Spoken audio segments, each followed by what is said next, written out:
Welcome to the In the Court Show. I'm your host, Mr. B. Today we have a very exciting show for you. We are giving you an update on the Iraq War. It is day 7, and there are new developments. I've been following, I guess, a third-party news source that has been tracking this. I want to make sure I'm presenting accurate information to you. So I'm going to share some footage from that particular show to kind of give everyone an update. All right? We'll watch and kind of react accordingly.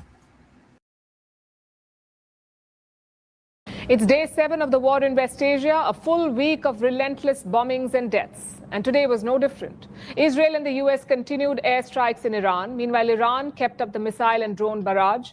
Even on day 7, the goals remain the same.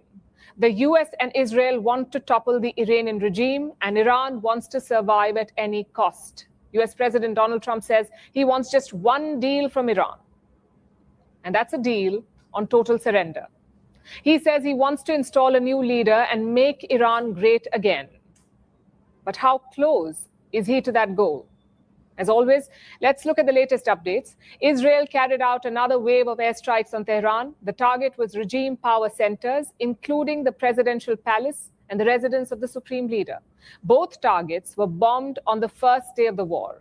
But today, they were hit again.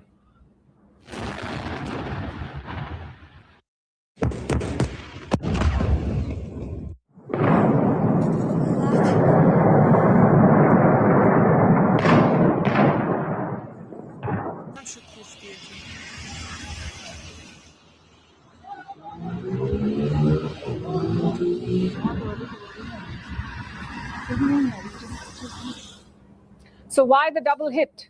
Israel claims both these locations had underground bunkers, and the objective was to destroy those bunkers, basically ensure that it cannot be used by other Iranian leaders. Israel is also striking targets in Lebanon. They have asked tens of thousands in southern Lebanon to evacuate. The idea is to create a buffer zone in the region, and from there, weaken the Hezbollah. Footage shows a sustained bombing campaign on the Lebanese capital, Beirut.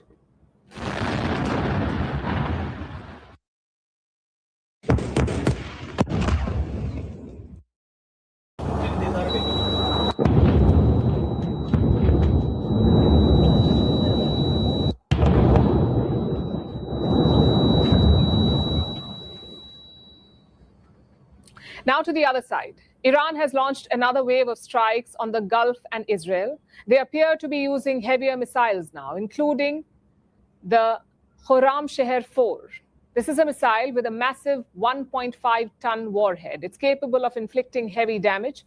After the launch, sirens were heard across central Israel. Some reports also claim that the Ben Gurion airport was hit.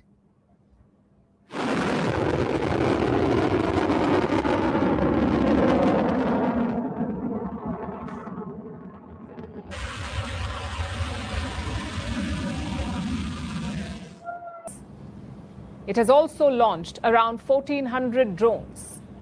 And casualties? 6 US soldiers killed so far, 1 multi-billion-dollar radar damaged, and 3 US fighter jets downed. On the other side, Israel and the US have struck over 2,000 Iranian targets.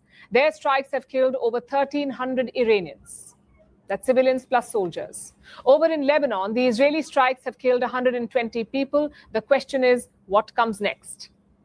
Iran is preparing for life amid war. The regime will be opening government offices from Sunday. Around 20% of the staff will be reporting on site. But Israel and the US are not done yet. Israel is warning of quote-unquote surprises in the days ahead. And what would that be? Iran's security chief says the US is considering putting soldiers in Iran. He has warned that the regime is ready for it. Remember, the US has not ruled out putting boots on the ground. Reports say the decision has split Donald Trump's cabinet. Secretary of State Marco Rubio is opposing a ground invasion. Meanwhile, Secretary of War Pete Hegseth is in favor of it. He wants a ground invasion. Hegseth has promised fire and fury against Iran. He says the US will not follow any rules of engagement. And we are seeing that. On day 1 of the war, a school in Tehran had been hit. More than 100 schoolgirls were killed on the spot. The US military is investigating the strike, and reports say it could have been a US attack that killed them. Now, this won't be a one-off. Israel and the US are in a race against time to defang the regime, to take out their missiles and launchers. But what happens after that? It's not missiles that kept the regime intact. It's the iron grip over institutions and power centers. Airstrikes cannot weaken that grip. Only putting soldiers on the ground will help. And history shows that's a mistake.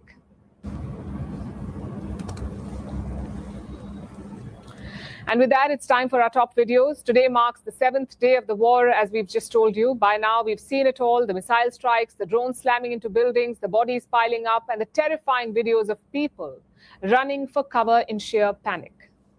The attacks are still on, but the intensity appears to have diminished, at least for now. And yet, the tension on the ground remains as high as ever. So let's start with video number 1. Usually, it's always a video of drones and missiles, but today we are starting a little differently. It's a video of Donald Trump. He is sitting in the Oval Office, surrounded by church leaders. They're placing their hands on him, praying for his strength and guidance. Ironic, right?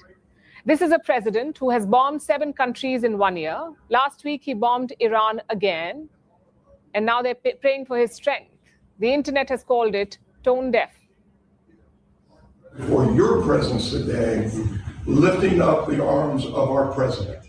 We pray for your continued blessing and favor to rest upon him. We pray for wisdom from heaven to flood his heart, his mind, and Lord, you will guide him in these challenging times that we're facing today. I pray for your grace and your protection over him. Yes. Which brings us to video number 2. It's back to war visuals, this time from Iran. It shows a swarm of drones being prepared and launched. Since the war began, Iran's drones have been hitting multiple sites across West Asia. In fact, they're causing more damage than missiles.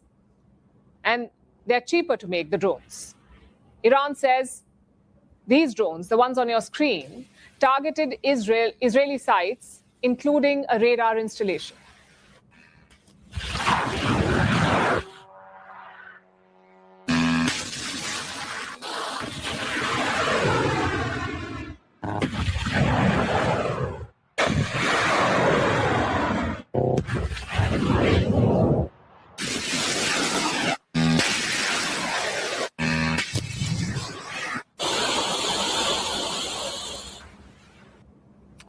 And as Iran launches yet another wave of attacks, cluster bombs were seen over the skies of Tel Aviv. Now, cluster bombs are weapons that release tens of or hundreds of smaller explosive submunitions. Like in a cluster, these bombs, these are often called bomblets, the smaller bombs, and they're released mid-air. Some of them often fail to detonate. So as these cluster bombs headed towards Israel, sirens rang out in different parts of Israeli cities. People were seen scrambling for shelters.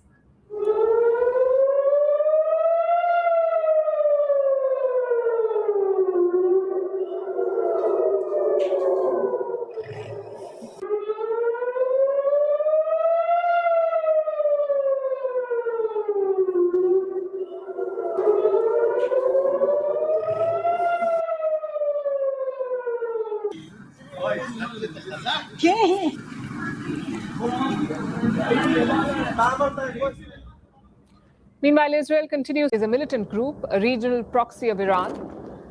So Israel is now bombarding Beirut. They say they're targeting Hezbollah military sites.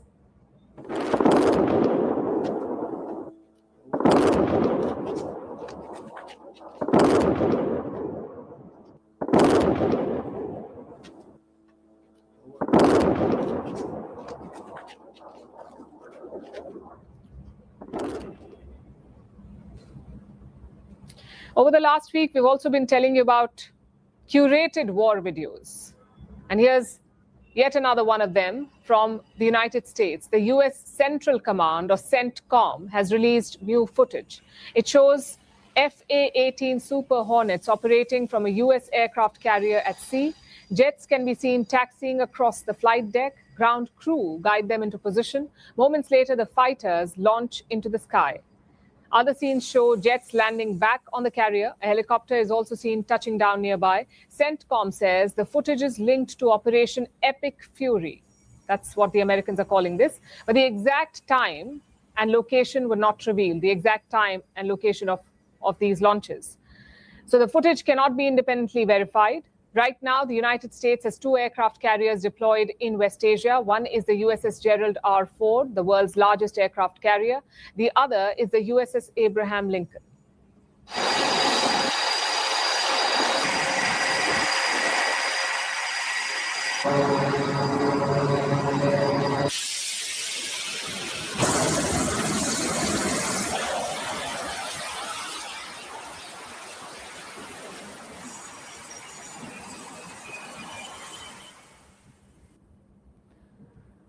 And even as the war rages on, hundreds of people had gathered in Tehran for Friday prayers today. There were also demonstrations against the US-Israeli strikes. Take a look at this.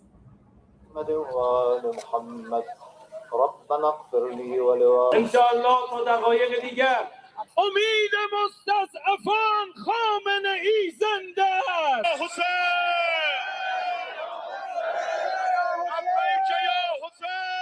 گفتیم بترسید آی مردم بدونید اونایی که تا امروز باورش عسکریان یهود این نفس خام.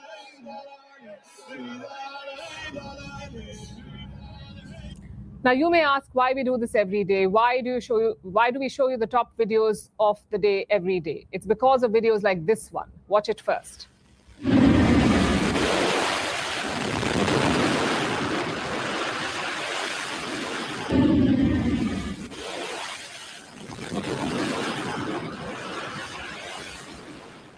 Well, this is a video of Israeli Defense Forces hitting a helicopter.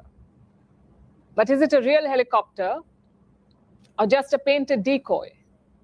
This question is going viral online. The Israeli Defense Forces posted a video on the 4th of March. The video was shared on their official account on X. It shows grainy infrared footage of airstrikes inside Iran. 2 locations appear to be hit. Explosions destroy buildings and military assets.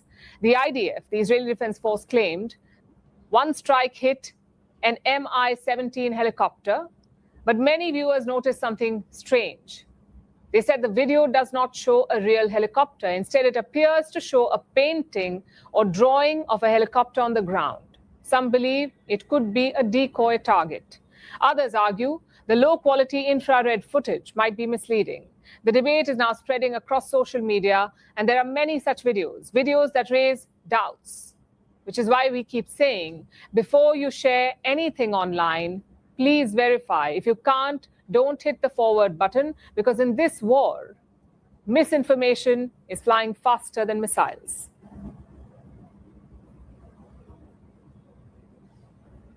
The US is doing what it does best. It is trying to solve a problem that it created in the first place. America's war on Iran has created an energy crisis. Tehran has blocked off the Strait of Hormuz. This is a crucial waterway in West Asia. It carries nearly 20% of the global crude supplies. It's the preferred export route for the Persian Gulf states. And if Hormuz is closed, what happens to the oil?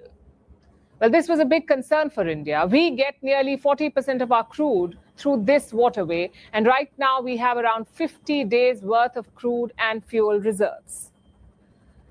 After that, we could face shortages. And guess who's trying to solve this? The Americans. The US Treasury Department has issued a 30-day waiver, 30 days. They say they're allowing Indian companies to buy Russian crude. Not new shipments, but shipments already at sea. Do you see how absurd this is? First of all, America and its allies reduced Russian oil purchases. Then they asked India to buy this oil instead. And then America decided to sanction Russian oil. They asked India to stop buying Moscow's crude. And now the same America wants us to make another U-turn, to resume buying Russian oil. This episode raises 2 questions. 1, why is the US doing this? And 2, what is the impact on India? The United States is basically spooked about energy disruptions. Washington may be energy independent, but the prices are still set in the international market, and the oil market works like any other market. Less supply equals higher prices. We are seeing that happen right now. Dozens of oil tankers are stuck in the Persian Gulf. Big refineries and oil facilities are under attack, so the oil prices are zooming. If the attacks continue, they could touch $100 per barrel. In that context, what would happen if no one bought the Russian crude? You would have more dollars chasing fewer oil supplies, and the result will be even higher oil prices. And that's something that the United States wants to avoid. They want India to snap up Russian crude supplies, and by extension, they want India to stabilize the global oil market. It's almost like a déjà vu. This is exactly what India did after the Ukraine war broke out, which brings us to the second question we are asking tonight. What does this mean for India? Well, supplies will be extremely important. Nobody knows how long the Strait of Hormuz will remain shut, so India had to look at more Russian supplies. Just to give you some context, the Persian Gulf supplies sail through the Strait of Hormuz. The Russian supplies sail through the Suez Canal and the Red Sea. As of now, that second route, the Suez Canal and the Red Sea, has not been impacted. But as for prices, do not expect relief. In the Ukraine war, Russia was desperate to find sellers, so they sold crude to India on a discount. But now the equation has flipped. There is higher demand, but not enough supplies, so the Russians are selling at a premium. Reports say around $4 to $5 above the usual price. That's what Russia is selling for. Compare that to February. In February, Russia was selling at a discount of $13 per barrel. So far, Indian refiners have bought around 20 million barrels of oil. They're expected to arrive later in March and early April. For Indian refiners, this is much needed clarity. Just think back to early February. The US and India announced a tariff agreement. Washington claimed that India would not buy Russian oil, but New Delhi never confirmed that. And this led to some confusion among Indian refiners, a confusion that has been lifted for at least 1 month. Now, just to be clear, this is not a resumption of Russian oil imports in India, not a resumption of imports, because India never stopped the imports in the first place. Let me show you the data for February. Russia remained India's largest crude. 1.04 million came from Russia. So India was already importing significant amounts of Russian crude. Chances are those imports will now expand. Having said that, there is one important concern here, and that is the silence from New Delhi. The Indian government has not reacted to the US announcement. Some people are asking, if India already imports Russian crude, why does it need a waiver at all? Why do refiners need permission from Washington? Well, that's the question yet to be answered.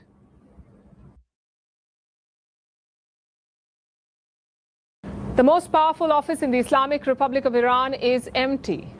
Even before Tehran officially names a successor, Donald Trump has made his move. The US president wants to pick Iran's next leader himself. He wants to do it Venezuela style. Trump has given a few statements, and he's quite serious about this. Trump said, and I quote, "I have to be involved in the appointment." He challenged the frontrunner, Mojtaba Khamenei. He's the son of Ayatollah Ali Khamenei. Trump called him a lightweight. And he's been quite forthright about this, about his endgame. Donald Trump has publicly declared that he wants regime change in Tehran. And this week he said, and I quote, "We want to go in and clean out everything. We don't want someone who would rebuild over a 10-year period. We want them to have a good leader. We have some people who I think would do a good job." So who would fit that profile? Well, Trump has not named anyone. He earlier said that he had 3 choices in mind, but in Trump's own words, most of them are dead. So no one knows who Trump may pick. But he does have a model in mind, like I said, Venezuela. That's what he wants to do. Earlier this year, US forces captured Venezuelan President Nicolas Maduro. His vice president, Maduro's vice president, Delcy Rodriguez, stepped into the role, and Rodriguez fell in line with Washington. She allowed the US to sell Venezuela's oil, and she cut off petroleum supplies to Cuba. And that is why Trump backed her. Now, he wants to run the same playbook in Iran. But that's easier said than done, because Iran is not Venezuela. Venezuela had one leader, and that was Nicolas Maduro. The US forces captured him, and despite that, the government in Caracas remained intact. But Iran is not built like that. Iran is a theocratic state built over nearly 5 decades. It has different institutions and different ideology. The supreme leader in Iran is not just the head of government, he is also a religious authority. His legitimacy does not come from an election. He is appointed by religious scholars. In fact, to become a supreme leader, you need to be a senior cleric first. And then there is the IRGC, the Islamic Revolutionary Guard Corps. Most people think of it as a military force, but it is much more than that. The IRGC runs businesses, it controls borders and shapes policy. It is one of the most powerful institutions in the country. It is tasked with a single goal, to protect the regime. So Trump cannot simply plug a leader of his choice. What's more, Iran already seems to have picked their next leader. Several reports say that it is going to be Mujtaba Khamenei. These are still reports. He is yet to be named officially. Mujtaba Khamenei stays away from the limelight, but he has an influential presence in the Iranian establishment. When he was young, he's said to have fought in the Iran-Iraq war, the war that lasted 8 years from 1980 to 1988. It was also the war that consolidated his father's grip on power. After the war, Mujtaba returned to religion. He studied in the city of Qom. It's the most important center for Shia Islamic scholarship in Iran. So he has both a military past and a religious education. But here is what makes him even more powerful beyond his name. Mujtaba Khamenei is considered close to the IRGC, which would make him a favorable choice among all power centers in Tehran. Reports say Iran is delaying the announcement. They fear that naming a leader would put a target on their back. And Israel has already issued threats. Their defense minister said, and I quote, "Any successor would be an unequivocal target for elimination. It does not matter what his name is or the place where he hides." Some in Iran argue that Israel is setting up a trap. Iran's former transport minister has spoken. His name is Abbas Akundi.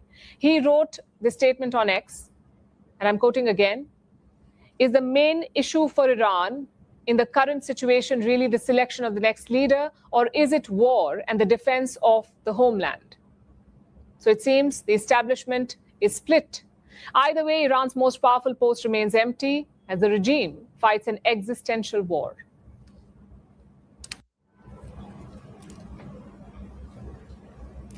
The fallout from the Iran crisis is now going global. From Europe to Latin America, governments are reacting with alarm, criticism, and urgent diplomacy. Some leaders warn that this conflict could spread beyond West Asia. Others say the rules that once governed international conflict are being pushed to the breaking point.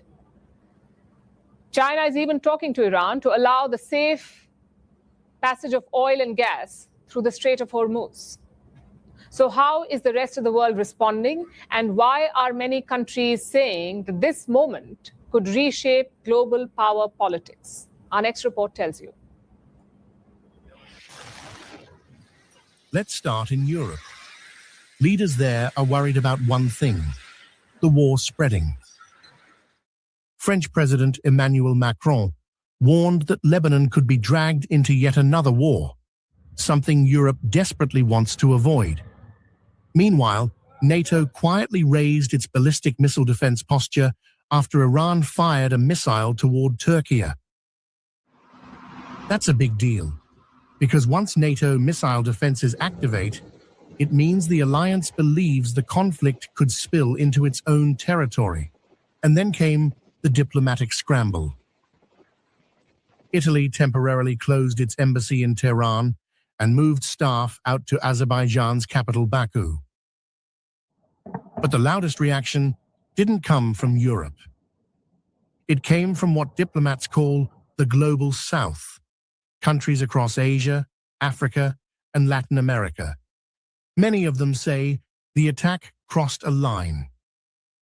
China called the killing of a sitting national leader unacceptable. Other countries raised another question. Why start a war when negotiations were still happening? Just weeks earlier, the US and Iran were still talking about Iran's nuclear program and missile capabilities. Countries like Brazil, Malaysia, and Indonesia say diplomacy hadn't even been given a real chance. Brazil warned the strikes happened right in the middle of negotiations, which it says was the only real path to peace. Indonesia went a step further. Its president offered to personally travel to Tehran to try to restart dialogue. Then came the legal challenge. Pakistan's Prime Minister, Shehbaz Sharif, said international law clearly forbids targeting heads of state. South Africa's President Cyril Ramaphosa questioned the entire justification for the war. According to international law, he argued, self-defense only applies when a country is responding to an actual invasion. And that wasn't the case here. His message was blunt. Political problems cannot be solved with bombs. In Latin America, the war has triggered a different fear. Some leaders worry Washington could feel emboldened after recent interventions abroad. Political analysts say countries like Cuba now fear they could be next on the list. There's a growing belief in parts of the developing world that international law is slowly being eroded, especially for smaller, militarily weaker nations. Countries rich in natural resources but lacking military power are watching closely. Because if global rules stop protecting them, war isn't just outrage or support. It's something deeper. A growing divide in how countries see power, law, and diplomacy. For some governments, this was a necessary strike. For many others, it was proof that global rules are breaking down. And the biggest question now is not just what happens in Iran. It's whether the world is entering a new era, one where wars are decided less by diplomacy and more by who has the power to act first.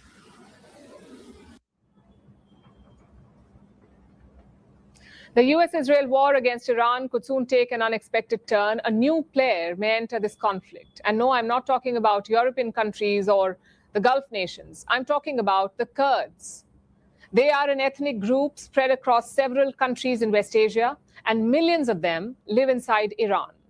Some Kurdish groups say that they are ready to challenge Tehran. President Donald Trump has said that he would support such a move.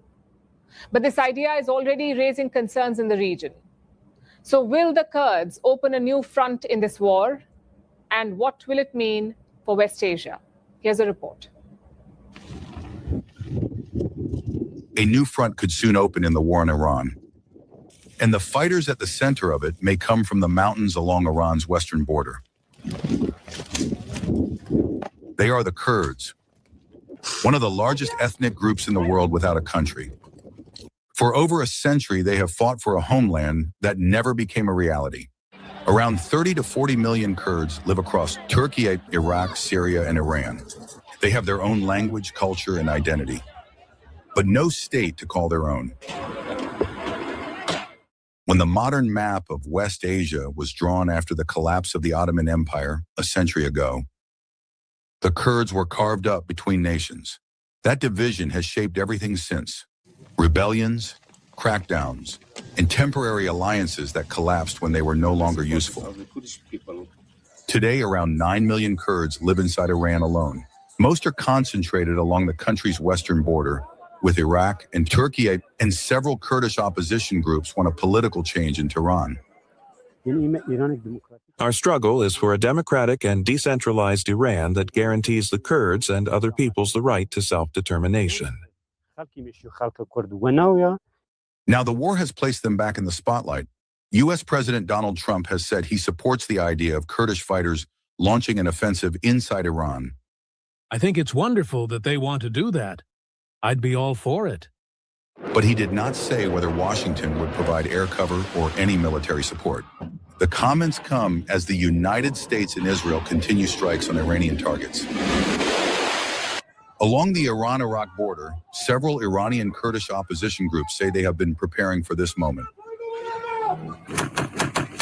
Kurdish officials claim thousands of fighters are ready in northern Iraq. Many of these groups operate from bases in Iraq's semi-autonomous Kurdistan region, but Tehran has taken notice. In recent days, Iran has launched missile and drone strikes on Kurdish opposition positions in northern Iraq. Tehran says it targeted what it calls anti-Iran separatist forces. Still, the Kurds are no strangers to war. Their most well-known forces are the Peshmerga. The name means those who face death. These fighters gained global attention during the war against ISIS.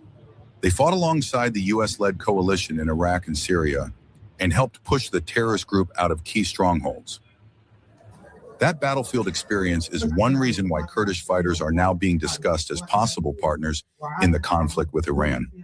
But the situation is complicated. Iraq's Kurdish authorities say they do not want attacks on Iran launched from their territory. They fear that it could drag Iraq deeper into the war.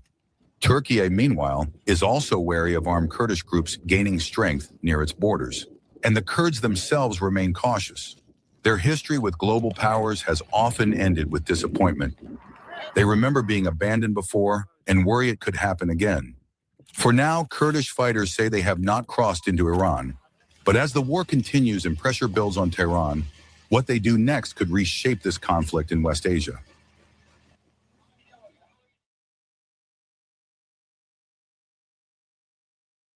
America has a warning for India, and it comes wrapped as a lesson from China. 20 years ago, the US says it let China in. China took the opportunity, it leveraged globalization, and it built itself into a serious challenger to American dominance. Washington now says it made a mistake with China, and it will not repeat the same mistake with India. That's what a top US official said at the Raisina Dialogue in New Delhi. The statement was made by Christopher Lando, the US Deputy Secretary of State. He spoke yesterday and he delivered some direct messages to New Delhi. He spoke about trade. He spoke about immigration. He spoke about what Washington wants from New Delhi and what it is not prepared to offer. The framing was quite clear. The United States will engage with India, but on their own terms. Lando was critical of America's economic engagement with China, the sweeping access that China had to US markets, technology, and capital. He said India won't get the same treatment. Can you teach your body emotionally what that future will feel like before it's made? India that we made with China 20 years ago in terms of saying, oh, be able to develop all these markets. And then, the next thing we know, you're beating us in a lot of commercial things. So what does this mean? What is Chris Lando trying to say? The US is watching India's moves, and if they sense India becoming a serious competitor, the terms of engagement could change. Well, this sounds less like partnership and more like a managed relationship. And he did not stop there. He also has problems with foreign students studying in American universities. He was asked about people-to-people ties, and he said the US needs to think carefully about international students studying in their universities. But why is Lando worried about all of that? Because foreign students could end up competing for the same jobs as Americans. That's the argument. Remember, there is a large number of Indian students in the United States. In fact, they are the largest group of international students there. Many go on to build companies, file patents, even run research labs, and take jobs. The Americans themselves have, of course, benefited from Indian talent. They have been chief contributors to US innovation as well as economic output. Now, a senior US official is questioning whether they need these students or not.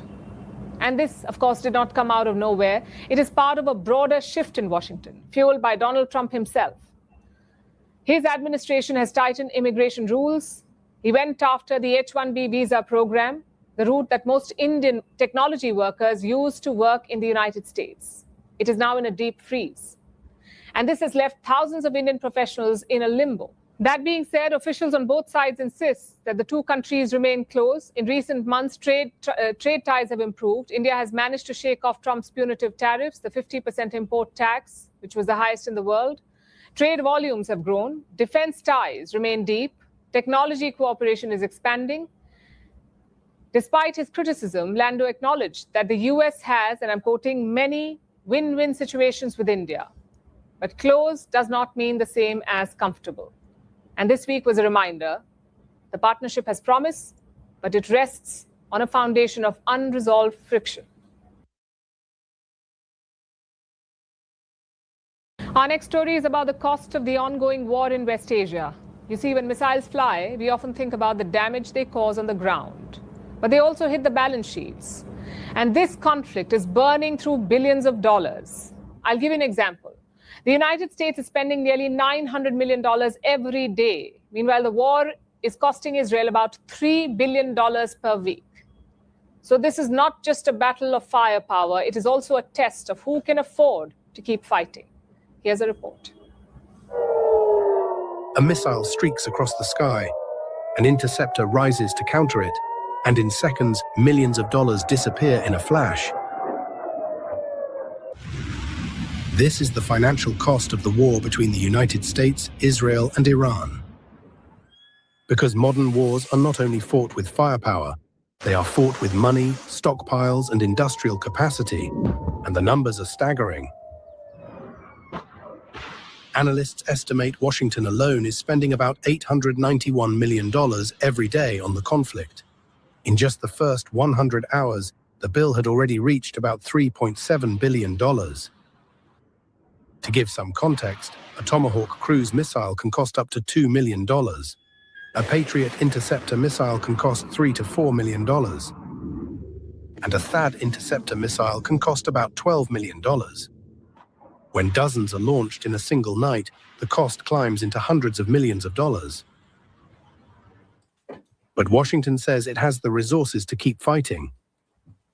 Iran is hoping that we cannot sustain this, which is a really bad miscalculation for the IRGC in Iran.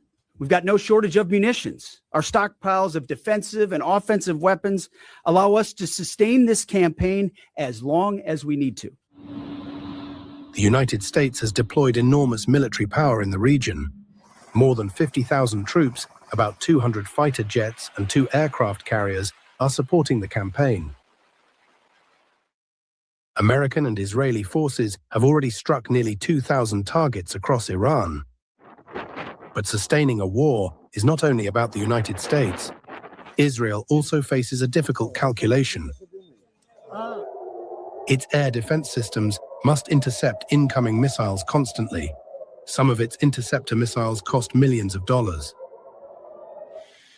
During the first days of the war, Iran launched over 200 ballistic missiles at Israel. Israel's defense systems stopped many of them, but intercepting large barrages repeatedly constrain any arsenal.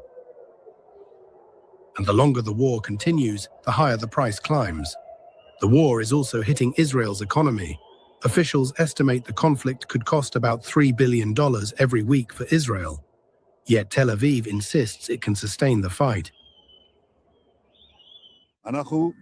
We are in a campaign in which we are bringing the full force of the IDF, as never before, to ensure our existence and our future.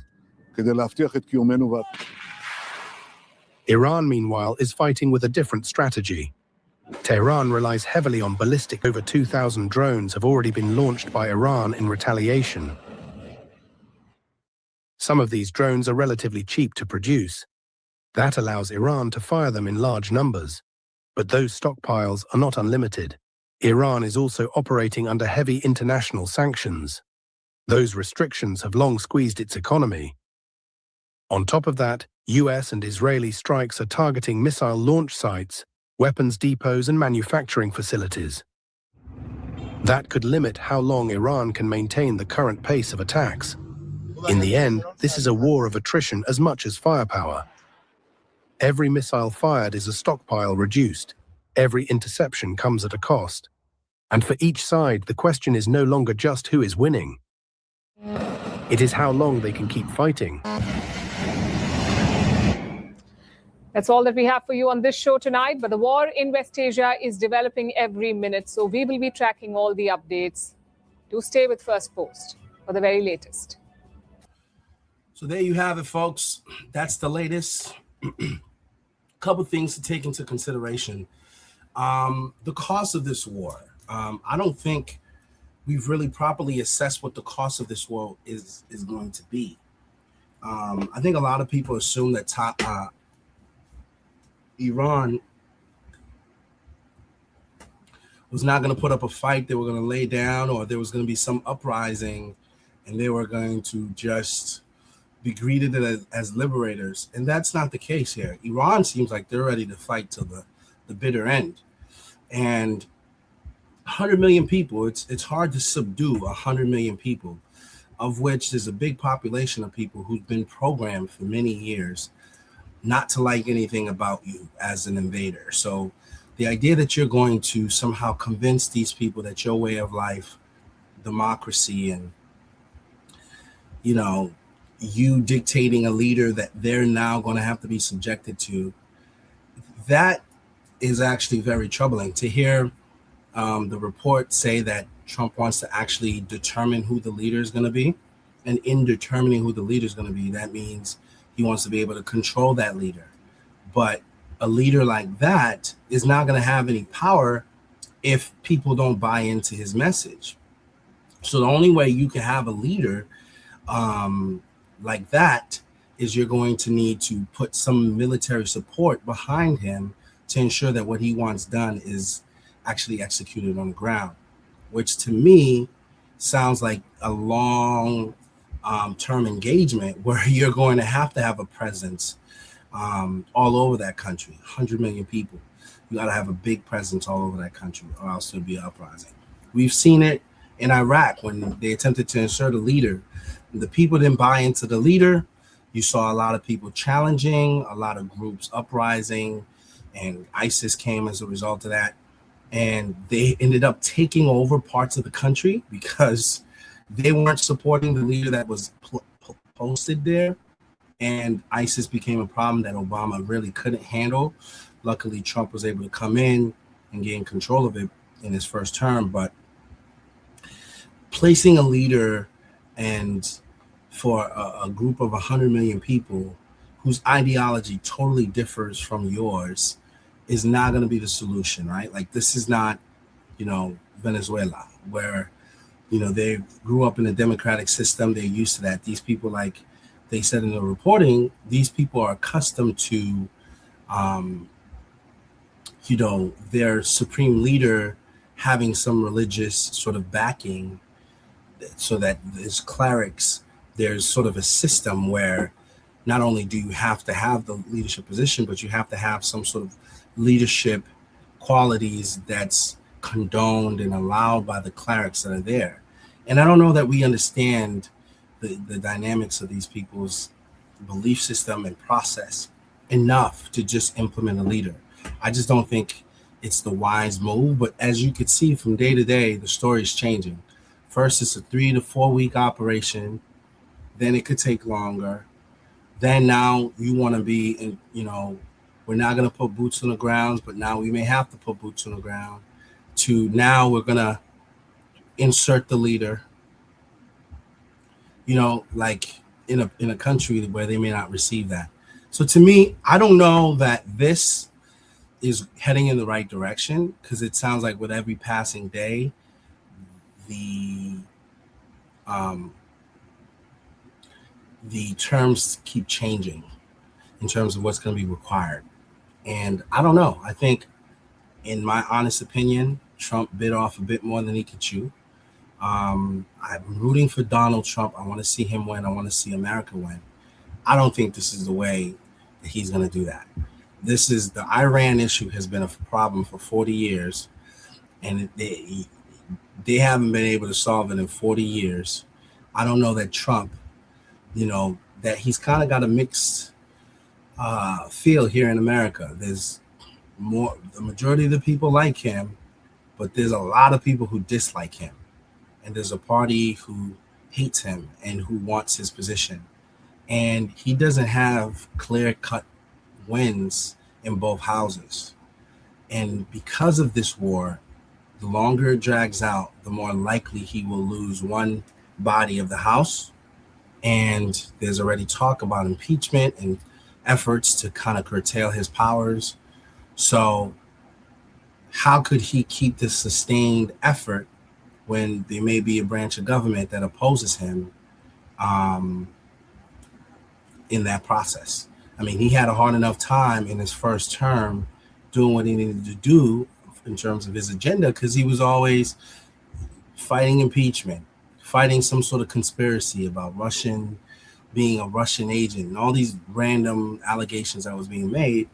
I just don't believe he's got the time or the bandwidth to fight an internal battle at home with his opposition, and also an external battle on a long-term basis with Iran and other countries who may potentially join this war. I just think he needs to, pull out and, try to find ways to mend ties with this country before things get even worse. Because, again, the cost is going up day by day. The cost of the oil is going up. There's a backflow of supply, because the Strait of Hormuz is not opened. So there's a lot of, congestion. Ships are not going through. There's a lot of insurers that don't want to even take the chance. So right now, we're not feeling the pinch as of yet.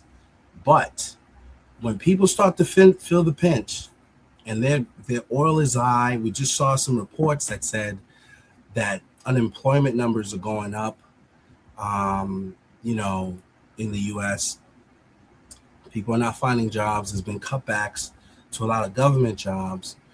And now we're in a war where supply chains being affected, so people are not making money.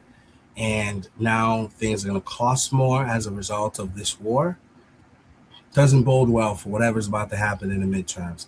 I just hope Trump is seeing the bigger picture, right? This is not Venezuela. These people are different. They're built different. They stand for different principles.